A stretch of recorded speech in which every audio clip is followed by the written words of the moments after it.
maal gochuu qabna isa jedhu kana sirriin mattaasa'uu qabna. Manni kiristaanaa fayyisaa addunyaa dhufnee asitti qindaasee qaddasannee sabila dhugnee qurbaana qurrobnee deemuu duwwaa miti biyya bilisaa keessa jira.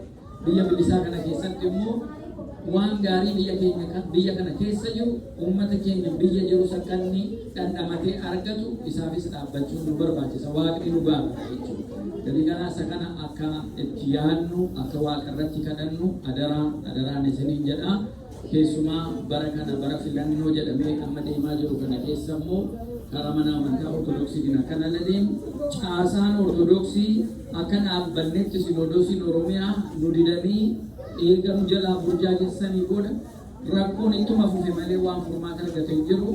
Ammas kan jennu an akka namachi keessa waggaa baay'ee hojjetetti caasaa ortodoksii kan Oromoo hundaa'ee irratti mari'atee sabni keenya yoo murteessee ofiin of bulche malee wanti kun kanuma itti fufuudha. Inni kun immoo biyyaafis mana kiristaanaatiifis hin ta'u isa kana Waaqayyo waan ta'u waan gaarii ta'e biyya keenyaafis uummata keenyaafis nutti agarsiisee jira. Angoora jira nuttis karaa bataskaana mana qulqulleetti kiristaanaa keessaas karaa biraatiinis hayyoota keenyatti agarsiisee furmaata nuuf fidu. Egaa torban keenya torban eebbifamaa nuuf ta'u.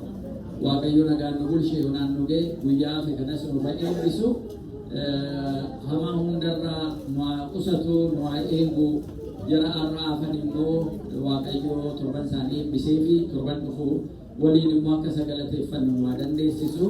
Jaalala isaa tokkummaa isaa ilaameedhaan wal dhaggeeffannee rakkina nu keessa jirullee rakkina dhufu rakkina bulchiisaa rakkina adda addaa waan jirullee kan waliin ilaameedhaan kan Waaqayyo nu taasisu. Dabarsee alagaatti Waaqayyo nu kennin cubbuun keenya yoo baay'atellee inni akka abbummaa isaatti dhiifama nuuf taasisu.